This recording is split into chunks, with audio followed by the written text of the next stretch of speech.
মন্ত্রীরা যে কথাবার্তাগুলো বলতেছে এরা তো আগের মন্ত্রীদের থেকেও ছাড়াই গেছে। হ্যাঁ, সবাই অলরেডি বিভিন্ন কথাবার্তা বলতেছে, তো ওনারা আসলে কি বলতেছে যে তেল আছে, পাম্প মালিকরা হচ্ছে পাম্প বন্ধ রাখতেছে, আমরা মিডিয়াতে দেখতেছি ম্যাক্সিমাম পাম্প বন্ধ হয়ে যাবে বলতেছে।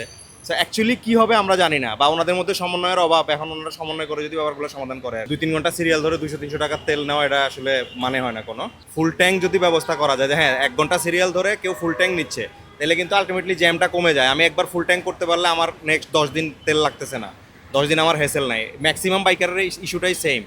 এখন আমাদের যেটা হচ্ছে যে ধরেন 2 ঘন্টা 3 ঘন্টা সিরিয়াল ধরা লাগতেছে, বাট তেল পাচ্ছি 2 লিটার 5 লিটার।